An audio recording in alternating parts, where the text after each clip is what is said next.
모든 어머님들의 공통된 고민이 있습니다. 바로 학년이 올라가면서 성적이 떨어지면 어떡하지? 혹은 학년이 지금 올라가고 있는데 왜 성적이 떨어지고 있을까라는 고민이죠. 학원도 보낼 만큼 보냈고 학습지도 충분히 시켰는데 그냥 머리가 안 좋은 건가? 날 닮아서 그렇진 않을 것 같은데 도대체 무엇이 문제일까 생각하게 됩니다. 함께하면 힘이 됩니다. 안녕하세요, 상위권쌤입니다. 오늘은 늘 함께 해주시는 구독자님들과 중고등학교 때 최상위권으로 만들어주는 초등 시기의 마법 같은 방법에 대해서 함께 알아보려고 합니다. 우선 5가지를 생각해 봐야 됩니다. 집중력, 기억력, 문해력, 자기 효능감, 그리고 공부 독립성, 이것들이죠. 이것들 중에서 먼저 집중력에 관해서 알아볼게요.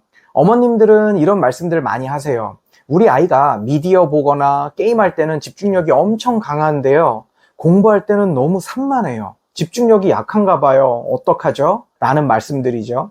여기서 중요한 것은 집중력이라는 개념이 내가 좋아하지 않는 것도 해낼 수 있는 정신력이라는 것을 아셔야 돼요. 우선 초등 학년별 평균 집중 시간을 살펴볼게요.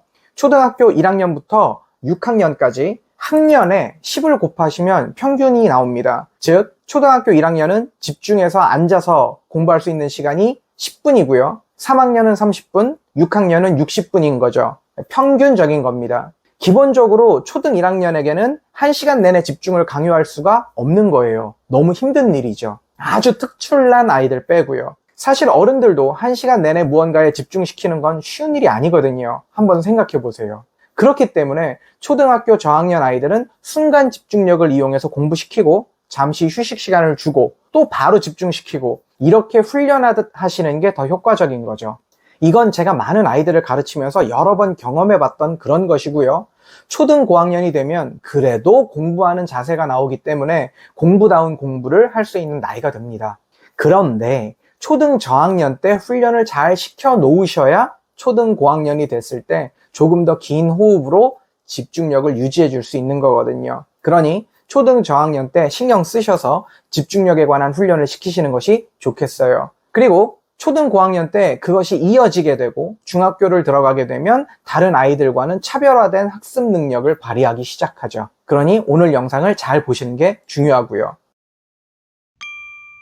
자, 집중력을 키우는 방법에 있어서 시간을 정해서 어머님과 함께 공부하는 방법도 있겠지만 시중에 나와 있는 거의 대부분의 학습지나 스마트 기기 연동 학습지들은요, 초등학교 학령에 맞춰서 집중하는 시간들을 정해놨기 때문에 그것에 맞춰서 훈련시키시는 것도 방법이 되겠어요. 그리고 아이들이 학교에서 과제를 받아왔을 때 과제 분량이 긴 시간 동안 오래 한 번에 해야 되는 것들은 아닐 거예요. 때문에 초등 저학년들은 대략 15분에서 20분 정도 집중력 있게 한 텀을 끝내고 시간을 정해서 잠시 쉬게 해주시고요. 그 다음 것으로 넘어갈 수 있게끔 유도해 주시는 방법이 있어요.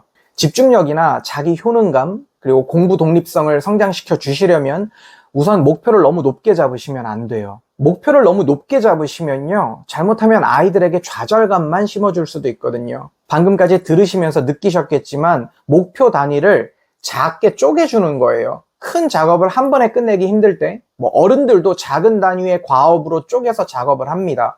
한번 구글에 divide tasks라고 검색만 하셔도 관련 논문이나 자료들이 많이 나올 거예요. 그런데 정작 우리 초등 자녀들에겐 그 방법을 쓰고 있지 않는 경우가 많거든요. 그러니 우리 아이들도 한 번의 호흡으로 집중력 있게 공부할 수 있는 양의 단위로 과제를 쪼개주세요. 그러면 굉장히 효율성이 올라가게 되고 자신이 해냈다는 자기 효능감도 느낄 수 있고요. 그리고 난 다음에 작은 보상으로 잠시 쉬게 해주시고 그 다음에 또 집중하게 하고 그렇게 반복하도록 해주시면 정말 좋습니다.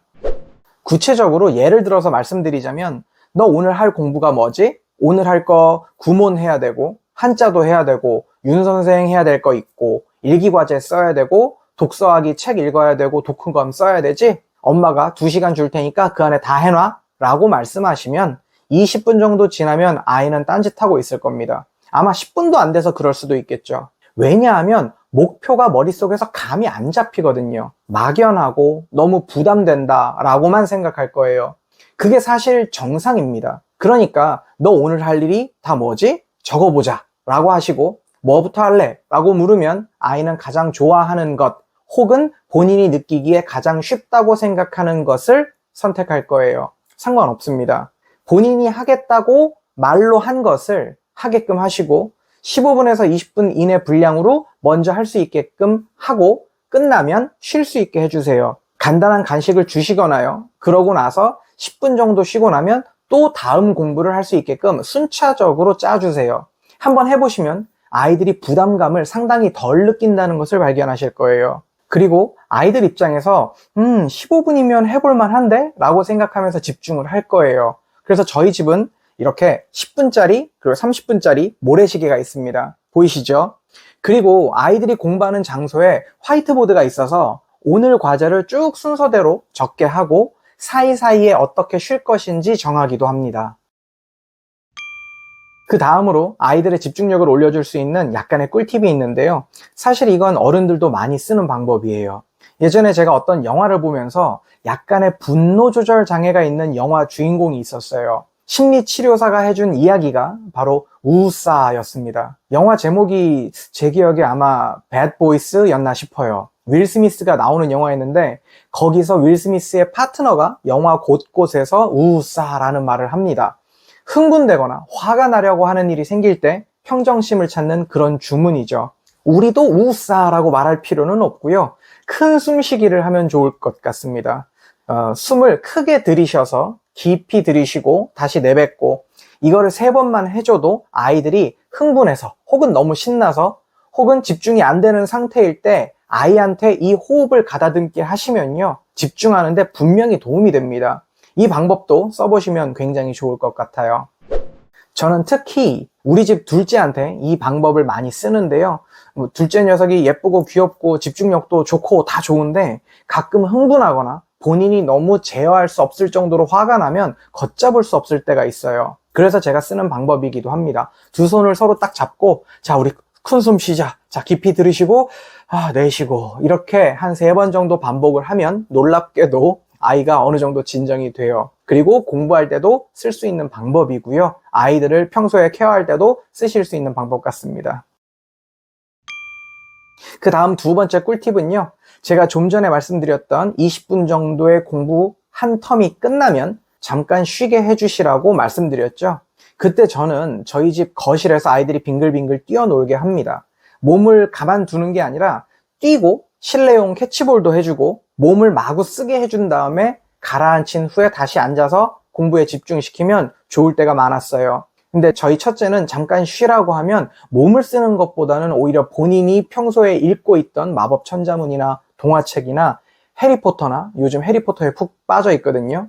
그런 것들을 더 좋아하기도 합니다. 아이 성향에 맞춰서 이건 맞춰주시면 좋을 것 같고요. 본인이 하고 싶어 하는 것과 본인이 하고 싶지는 않지만 의무적으로 해야 되는 것을 분리해서 순차적으로 교차적으로 실행할 수 있도록 유도해 주시는 그런 방법이 되겠어요. 오늘의 이야기는 여기까지입니다. 도움이 되셨는지요? 영상 보시면서 궁금하신 점은 댓글로 소통해 주세요. 우리가 함께 한다면 분명히 힘이 될 겁니다. 오늘도 자녀들을 키우시는 많은 어머님들을 응원합니다.